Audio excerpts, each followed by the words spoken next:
Hello les gens, bienvenue dans mon petit salon.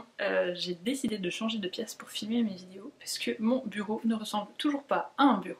Mais c'est pas grave. J'avais envie de faire cette vidéo pour vous parler un petit peu plus de moi, qu'on apprenne un peu à se connaître en fait.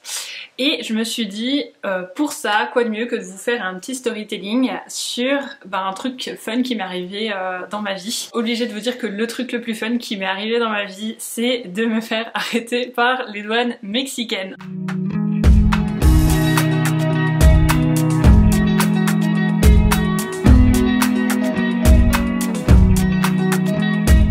Je vais commencer par le début. À mes 19 ans, j'étais engagée au sein des Scouts et Guides de France en tant que compagnon. Je vais vous la faire courte, ça sera plus simple.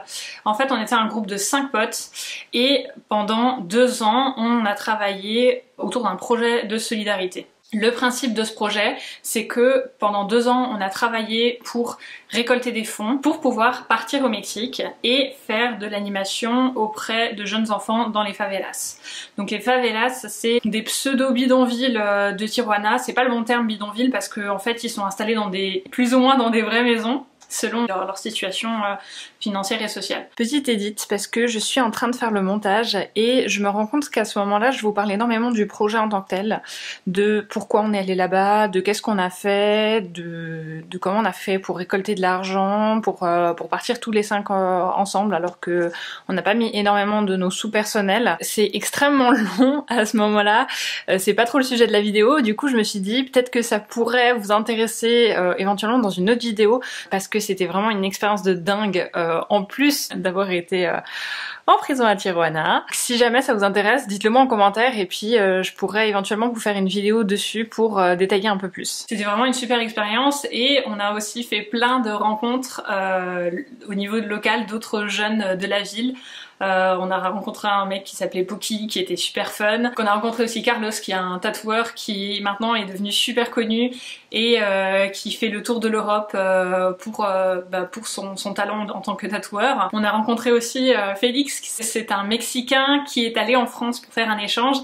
Et quand nous on était au Mexique, en fait, il revenait à peine de France. On a trouvé quelqu'un qui parlait français, genre c'était l'événement de notre séjour. Et puis Félix, justement, un jour nous a proposé d'aller à San Diego. Donc San Diego, c'est la ville qui est limitrophe à Tijuana. En gros, en 15 minutes à pied, vous y êtes. Le seul truc qui prend du temps, c'est de passer la frontière. Notre trajet en avion, on était arrivé par San Diego et puis on avait passé la frontière en voiture. Et en fait on a passé la frontière genre comme ça, pompé up, ils nous ont rien demandé, ils nous ont demandé si on transportait des armes et puis c'est tout.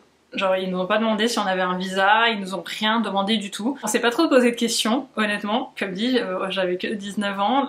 Les autres personnes étaient plus jeunes que moi. Clairement, on s'est posé aucune question, on s'est dit oh bah c'est cool, on a passé la douane, tranquille. Enfin bref. Donc ce jour-là, on passe du côté de San Diego pour faire quelques visites.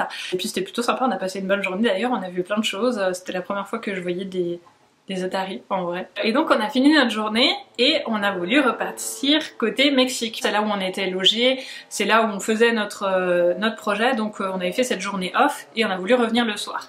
Donc à l'aller, ça s'est passé sans problème parce qu'on avait fait une demande d'Estia, donc on avait l'autorisation d'être sur le sol américain. Et quand on est repassé côté mexicain, une de nos amies s'est fait arrêter par un douanier en lui demandant son visa. On s'est quand même tous arrêtés pour demander ce qui se passait, pour essayer de traduire au mieux. Heureusement, il y avait Félix avec nous pour faire la traduction parce que sinon ça aurait été la catastrophe. Moi je parle un peu espagnol mais j'ai clairement pas le niveau pour pouvoir parler avec un douanier et puis essayer de débagouiller un truc administratif. Et nous on était là genre mais what? Un visa? Enfin d'où vous sortez votre visa? On essaye de leur expliquer qu'on est là pour faire une action de solidarité, que ça fait je crois 15 jours qu'on est sur place, qu'on nous a jamais rien demandé, qu'on avait genre jamais eu aucun problème. Mais les mecs ils étaient là genre niet, vous passez pas si vous avez pas de visa, vous avez été expulsés du pays. Enfin nous c'était la moitié de notre séjour, il nous restait encore 15 jours à faire. On se retrouve à essayer de négocier avec les douaniers qui en avaient strictement rien à faire. Donc ils nous ont dit il faut payer un visa. Donc bah voilà, bah oui, on va payer un visa quoi, on va pas... On a essayé de négocier, ça va passer, je sais même pas pourquoi on a essayé de négocier d'ailleurs parce que c'est complètement idiot. Et puis j'ai dit bah ok, je vous donne ma carte. Et là les mecs se regardent, ils se marrent, ils font non, on prend pas la carte, on veut du cash. Ok, ça va poser problème, j'ai pas de monnaie là sur moi, on laissait toujours une partie de notre liquide en fait en sécurité à l'appartement. Sur le moment j'étais là genre ouais ça a pas l'air super légal tout ça, vous promettez que vous me filez un visa après. Donc fort heureusement il y avait toujours Félix pour nous aider à traduire. Il nous a dit non c'est normal que comme c'est fait en dernière minute qu'ils sont obligés de nous faire payer en cash. Au-delà de ça l'administration mexicaine n'a pas forcément de quoi prendre la carte bleue partout en fait tout simplement. Ils voulaient qu'on paye en pesos et pas en dollars. Les douaniers nous ont dit ben vous deux vous parlez bien espagnol, vous allez tirer l'argent au distributeur automatique de la douane. Donc je me suis retrouvée moi et Félix encadrés par deux douaniers à aller au distributeur automatique le plus proche côté mexicain. Pas très rassurée mais toujours encadrée par ces deux douaniers, j'étais un peu en flip et donc on se dirige vers le premier distributeur automatique et là le distributeur automatique me dit que ma carte n'est pas valide. Si j'avais pu me faire pipi dessus à un moment dans ma vie, je crois que ça aurait été à ce moment-là.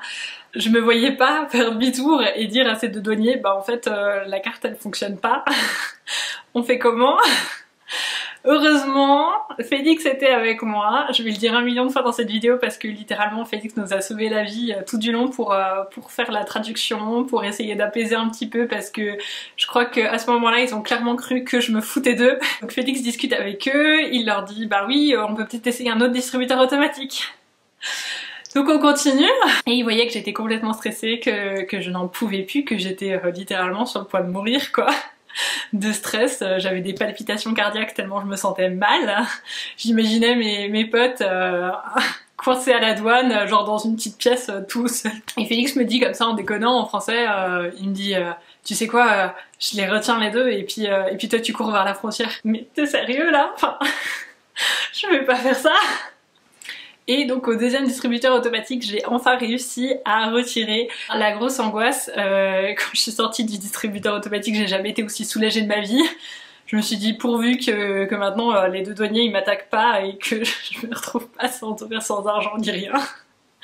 Bref, c'était vraiment genre le gros fil de ma vie parce que ces deux douaniers qui m'ont accompagnée avaient pas du tout l'air sympa, genre ils nous ont pas décroché 2 mots de tout le trajet, même ils se parlaient même pas entre eux en fait, l'angoisse totale. Je suis retournée à la douane avec ces deux douaniers et puis Félix et on a pu avoir nos visas. On s'est quand même un peu fait tuer sur place parce qu'ils nous ont dit que si on avait pris l'avion du retour sans le visa, on se serait fait exclure définitivement du pays. Genre on n'aurait plus eu le droit d'y remettre les pieds, on n'aurait même pas pu prendre l'avion en fait qu'on avait payé pour rentrer, on aurait dû prendre un autre avion spécial pour les gens qui viennent là de manière illégale. Je me suis vraiment sentie immigrée et pas la bienvenue dans un pays, ça m'était jamais arrivé de ma vie. Depuis je vous raconte même pas l'angoisse que j'ai à chaque fois que je fais une demande de visa, c'est la panique dans ma tête, ou alors quand je passe une douane c'est genre panique à mort, mon cerveau tourne à 10 000. Bah, j'en rigole maintenant mais je vous assure que sur le moment c'était pas la blague du tout. Et puis quand il a fallu que je raconte ça à ma famille en rentrant, enfin genre c'était le gros sketch quoi. Si vous me connaissez, vous savez que je suis une poisseuse finie, que s'il doit y avoir une emmerde à un moment donné qui doit arriver, bah ça m'arrivera forcément à moi.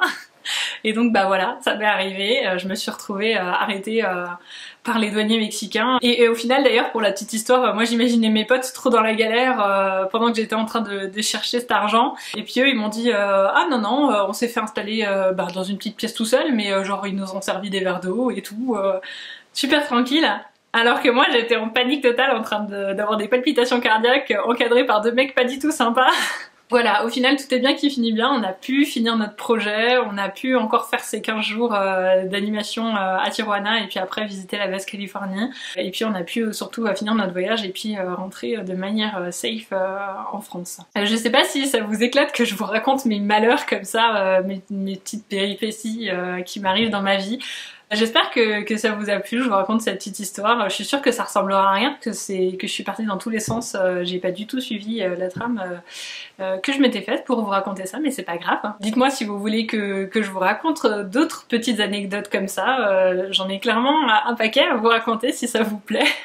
Si mes vidéos vous plaisent, n'hésitez pas toujours comme d'habitude à mettre un petit pouce bleu, à vous abonner à ma chaîne, à mettre un petit commentaire, comme dit ça fait toujours super plaisir. Ça me permet de savoir que vous aimez un peu ce que je fais et puis kiffer un petit peu à regarder mes vidéos.